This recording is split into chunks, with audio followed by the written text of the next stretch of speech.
ዜናታት ስፖርት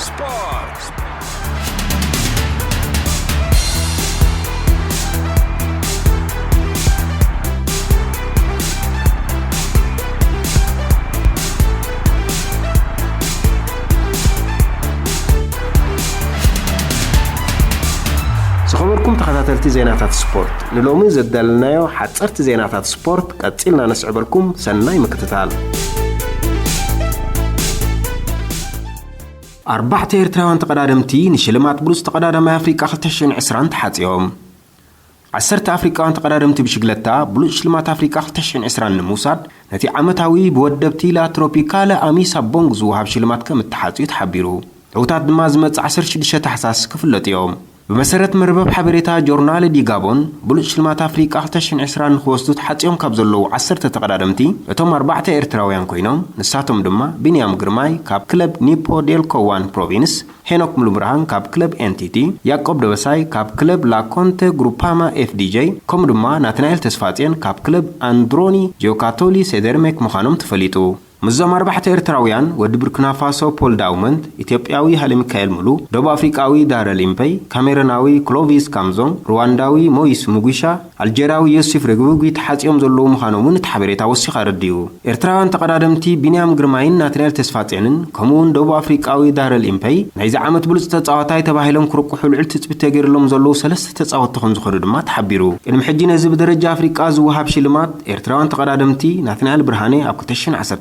مخصب دبساي أكوتشن 14 دانيال تخلا هيمانوت أكوتشن 15 تصفم عقبة مريم أكوتشن 16 تعاويتهم لنيرميهم أكالو ضد سي أفريقيا كوينو أكوتشن 12 جميرو عامتاوي أما أكلاي أفريقاوي هاجر غابون زكايد قدم شغلتا لا تروبيكالا أميسا بونغ دق تبعتي طراي زساتفو كوينو شوعت مدرخه زحق فيو عوش زحلف شمنت عامتا دما كساب حجي غابناو تقدادماي نشلمات بلوز تقدادماي أفريقيا خعوتولو زي مخالو نغابناويان زي حرستن سخينونكم زلو يغلصالو نشلمات بلوز تقدادم أفريقيا دمصات تب شماغله بأبومبرنت نايتي 5 غزي تشلام بيچ عماليا تور دي فرانس زخونه فرنساوي برنان هنا ولت تمرح كوينا اسلطنتي دايركتورات سبورت مرحت غانتا افريقاويانن اوروباويانن غازيطنياتات زركبوايم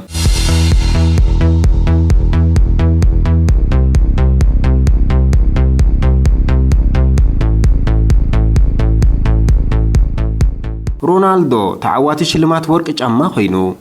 كريستيانو رونالدو شلمات ورق ጫማ ከም تعوتت حبيرو እቲ ሽልማት ንልዕሊ 28 ዓመት ዝዕድመም ተጻወት ዝውሃብ ኮይኑ ወዲ 35 ዓመት ሮናልዶ ድማ ናይ 2020 ዝበለጸ ተጻዋታይ ብምዃኑ ተዓዊቱሉ ዘሎ ፖርቹጋላዊ ሮናልዶ ነዚ ሽልማት ዝበቅዐ ኣብቲ ዝበለጸ ተጻዋታይ ናይ ዓመት ንምምራጽ ዝተኻየደ መስርሕ መመያ ንኸም መሲ ሉዋንዶውስኪ ቺሊኒ ኔይማር ራሞስ كيليان أوغارو بيكي صلاحن أرتور فايدالن سيعرو مخانو تفليتو كوبانيا غانتا عوتات عالم مالت وورلد شامبيونز كلاب نتينا 5 غزي شلمات بالون ديور استعوته بورتوغالاو كوخوبات قعي زبلت تتصاوتا ناي عامت بمبال كتوبو زوسنت اتي تتصاوتاي مستا ارغيت كورزو بزبل سم تصواعي طلاو جيفنتوس زدنق ناي صوتا وقت سلازنصبارقن عوز سلسته غوناصفن كم زخونه تغليصو مسرت مرح حبيرتا بيسوكور ب 100 مليون يورو اب 2018 كاب ريال مدريد ناب جيفنتوس تسغاغر رونالدو أبز حلف وقتنا يتصوتا تعوات شامبيونز سيريا أبز خنولو أب 24 صوتات تسلفو 37 شتات كم زمزغبن أب 6 دما أور 5 حوسن يحبر بزعبا قب صوتا طروتا موصا كم زي حسب زنغرولو رونالدو مس جيفنتوس كينو غينا زبلت صوتا ناي مخان عدل كم زلو يزحبر زحلف عامت تعوات شامبيونز سيريا مخانون حجي دما تشلام ورق ጫማ كخون موقعن كا التصاوتاي نزريو زلو زي حلل صعر زغلحن بحجون عوتات كعتر كم زخلن زري خم زخونه دما تغليصو شلمات ورق ጫማ حنساب طراي تعوتلو خينو لينو مسي كساب حجي تعويتو اكوبحتاتو خسقلو زي كاله خبريو يخنمر اكفافالي ريال مدريد زلو ود 35 عمت كروشاوي لوكاس مودريش اب 2019 ود 33 عمت اوراغاوي كافاني اب 2018 ود 39 عمت ناي قدم حلاو لدات كلب بورتو اسبانياوي كازيلاس اب 2017 ود 42 عمت ناي قدم حلاو لدات جيفنتوس ايطالياوي بوفون اب 2016 ود 39 عمت كاميروناوي سامييل ايتو اب 2015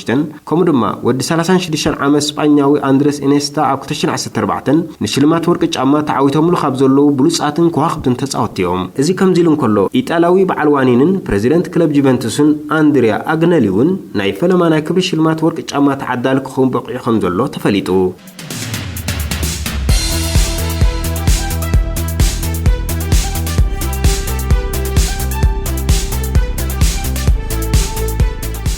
ልብ ማራዶና ዘይንብር ክብደት ጸኒሕዋ ተባሂሉ አርጀንቲናዊ ዲያጎ ማራዶና አፈለማ ወርሒ ሕዳር ኣብ ርእሱ ብዘጋጠሞ ደም ናይ ምርጋዕ ጸገም ሕክምናዊ ፍወሳ ከካይ ድሕሪ ምጽናሕ ዝሓለፈ ሐሙስ ከም ዝሞተ ኩላትና ሰሚዕና ኣለና። ማራዶና ጠንቅሞቱ ናይ ልቢ ጸገም ምዃኑ ብሓካይም እኳ እንተተሓበረ እቲ ምኽንያት ሸለልትነት ናይ ሓካይም ከይከውን ዝጠርጠረ ፖሊስ ኣርጀንቲና ግን ኣብ ልዕቶም ክፍስዎ ጸንሑ ሓካይም መርመራ ከካይ ጀሚሩሎ። ድሒሩ ካብ ኣርጀንቲና ዝተዘርግሐ ዜና ከም ዘመልክቶ ድማ ማራዶና ድሕሪ ሞቱ ብዝተኻየደሉ መርመራ ልቡ ካብቲ ክህልዋ ዝግብኦ ዝነበረ ንቡር ክብደት ብዕፅፊ ወሲኻ ጸኒሓ። እዚ ኸኣ ልቡ ኣስታት 500 ግራም ወይ ፍርቂ ኪሎግራም ተመዚና ማለት እዩ። ኣብቲ ናይ ምርመራ ስራሕ ተዋፊሮም ዘለዉ ፍልጣት ክኢላታት ጥዕና ተሃገር ልቢ ማራዶና ስለምንታይ ዕፅፊ ክብደትን ግዝፍን ጸኒሕዋ ሕንቅልተይ ኮይንዎም ኣሎ። እቶም ክኢላታት ማራዶና ቀቂን ምማቱ ኣልኮል፣ ኣደንዛዚ ዕፀ ፋርስ ወይ ካልእ ሓደገኛ ባእታ ወሲዱ ነይሩ ከይከውን ንምፍላጥ መርመራኦም ገና ይቕጽሉ ኣለዉ። ማራዶና ካብ ጸወታ ኩዕሶ እግሪ ድሕሪ ምእላዩ ጉዙእ ናይ መስተን ሓሸሽን ከም ዝነበረ እዩ ዝንገረሉ።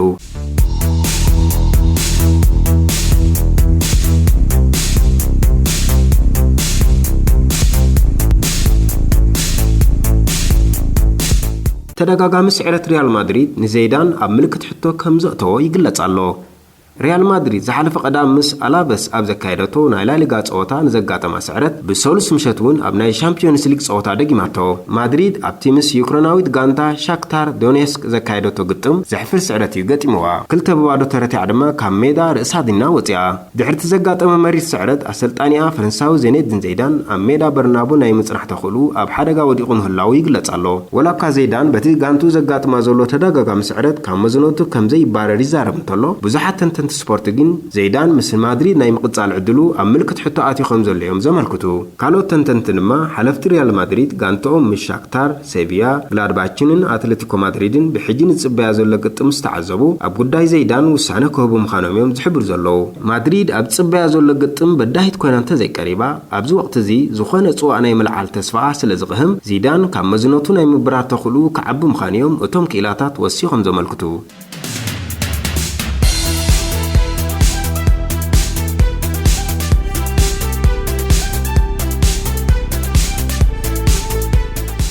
ባየር ሙኒክ ብጉዳይ ዴቪድ አላባ ምስ ቸልሲ ክትዘራረብ መደብ ከምዘይ ይብላ ገሊጻ።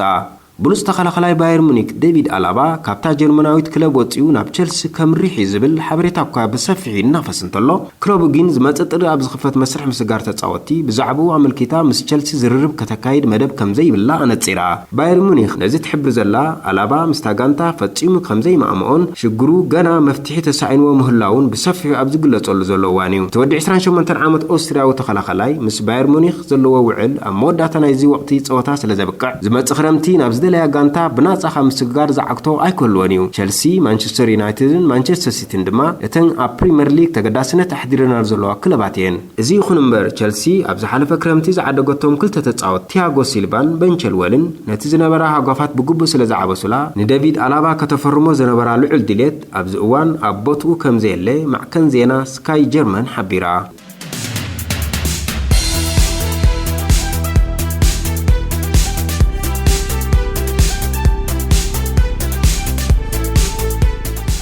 ማን ዩናይትድ ምስ ፒኤስጂ ኣብ ተካይዶ ግጥም ኤዲሰን ካቫኒ ከየግድዓት ሰግእ።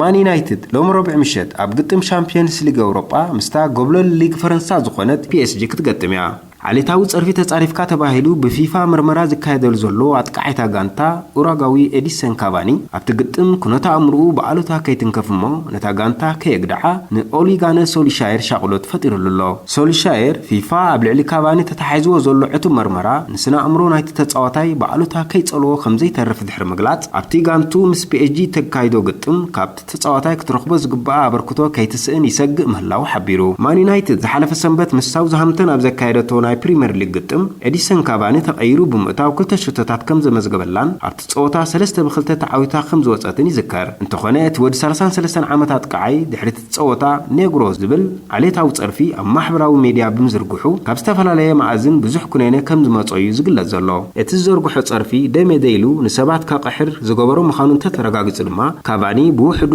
ኣብ 3 ጸወታታት ከይስለፍ ክእገድ ምዃኑ እዩ ዝግለጽ ዘሎ። ካቫኒ በቲ ዝፈጸሞ ጌጋ ጣዕሳ ከም ዝተሰምዖን የቕረታ ሓቲትሉ ምህላውን ካ አሰልጣኒ ሶልሻየር ይገልጽ እንተሎ ፊፋ ግን ነቲ ኣብ ልዕሊኡ ዝጀመሮ መርመራ ኣየቋረጾን ዘሎ ኤዲሰን ካቫኒ ካብ 2013 ክሳብ 2020 ምስ ፒኤስጂ ኣብ ዝነበረሉ እዋን ነታ ጋንታ ብድምር 200 ሸቶታት ከም ዘመዝግበላን ብዝሒ ሸቶታቱ ኣብታ ጋንታ ክብረ ወሰን ሒዙ ምህላው ይንገረሉ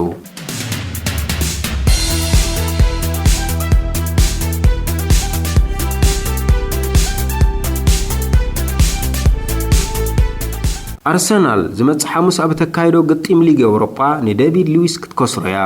ኣብ ሕማቅ ቁመና ምህላዋ ዝንገረላ አርሰናል ዝመጽ ሐሙስ ምሸት አንጻር ክለብ ራፒድ ቬና ኣብ ተካይዶ ግጥም ነቲ ምኩር ተኸላኸላያ ዴቪድ ሉዊስ ክትከስሮ ምዃና ይሕበር ኣሎ ብመሰረት ጋዜጣታት ዓዲ እንግሊዝ ዴቪድ ሉዊስ ዝሓለፈ ሰንበት አንጻር ቮልቭስ ተሰሊፉ ኣብ ዝጻወተሉ ዝነበረ እዋኒ ምስ ኮኸብ ኣጥቃዓይ ቮልቭስ ራውል ጂመንስ ተጋጩ ርእሱ ተሃሪሙ ወላካ ነቲ ኣብ ርእሱ ዘጋጠመ መድመይቲ ብዓቢ ባንዴጅ ሸፊኑ ጸወቱ ክጽን ተፈተነ ንቆሶ ብርእሱ ሃሪሙ ኣብ ምምላስ ግን ኣመና ከጽገሚ ኣምሲዩ እቲ ወዲ 33 ዓመት ብራዚላዊ ተጻዋታይ ቆስሉ ከሓውየሉ ብዘይ ምኽኣሉ ተወሳኺ ሕክምናዊ ክትትል ስለ ዘድልዩ ኣብቲ ናይ ሐሙስ ምሸት ጸወታ ከም ዘይሰለፍ ዝግለጽ ዘሎ እዚ ከምዚ ኢሉ እንከሎ ሸቶ ኣብ ምዝጋብ እምብዛዝ ዝጽገም ዘሎ ኣጥቃዓይን ሓለቓ ጋንታን አርሰናል ፔሬ ኤምሪክ አቡሚያንግ ኣብ ምዝዛም ናይዚ ወቕቲ ጸወታ ነታ ጋንታ ክገድፋ ከም ዝኽእል ይግለጽ ኣሎ እቲ ሰሙናዊ 300,000 ፓውንድ ዝኽፈል ወዲ 31 ዓመት ጋቦናዊ ወላካ ምስ አርሰናል ዝኣተወ ውዕል ብ3 ዓመት ከናውሖ ኣብ ፈለማ ናይዚ ወቕቲ እዚ እንተተሰማምዐ ምስታ ጋንታ ሕጉስ ብዘይ ምህላው ግን ነቲ ውዕል ሰሪዙ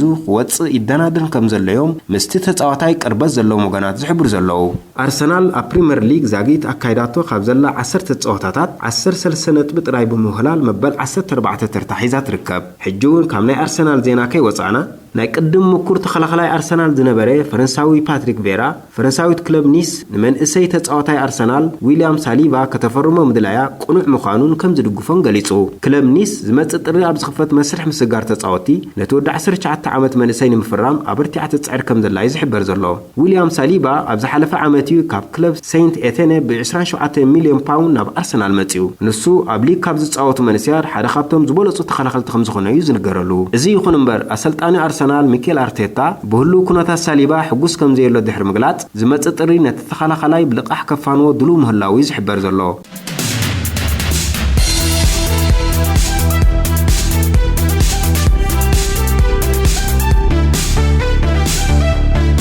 ዝኸበርኩም ተኸታተልቲ ንሎሙ ዘዳለናዮ ዜናታት ስፖርት ኣብዚ ይፍጸም ኣብ ዝመጽእ ብኻልእ ክሳብ ንራኸብ ሰላም